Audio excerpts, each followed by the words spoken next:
le tort. Enfant, j'ai le souvenir de nos parents musulmans, debout sur la pédale de frein, tentant vainement de nous empêcher d'aller au catéchisme avec nos camarades catholiques. Père et mère ignoraient qu'à la fin de chaque séance de récitation, il y avait le goûter. Dans l'ensemble, nous formions un groupe de catéchumènes plutôt distraits. Néanmoins, aujourd'hui, on peut donner à lire cette version tropicale de l'œil de Caïn.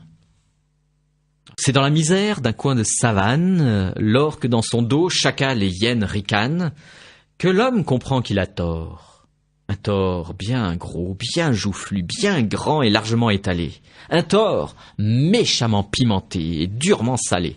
Il sait que son cas est au-delà de tout remords. Pour effacer les récriminations, il décide de faire peur. On me refuse le respect? Eh bien, je retirerai la rumeur, si bien que les bonnes gens se taisent quand il approche.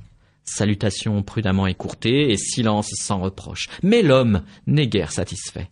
L'attitude des gens donne plus de chair à son forfait. On n'est pas loin de le considérer comme un fauve. Les lèvres sont closes, mais le regard n'est pas chauve. Sur un coude du sentier, on ignore grossièrement son salut. La sagaie virevolte et transperce l'insolent, marque l'insolente. Près cela, des chansons lui sculptent une statue, de toute la largeur de la bouche, avec une ferveur évidente. Mais l'homme n'est toujours pas satisfait.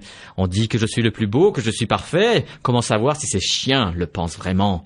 Comment distinguer le dos qui appelle le châtiment? Il lui faut une admiration sans condition, sans soupçon. Donc, éliminer les fortes têtes, les hésitants, les mollassons. Ne pas les îler sur le sang. On pend, on égorge, on étouffe. On étripe, on noie, on broie. On ébouillante, on affame, on a soif. L'épuration réalisée, l'homme est toujours circonspect. Les cris et les acclamations rappellent son péché originel, les braillards les plus véhéments étant les plus suspects.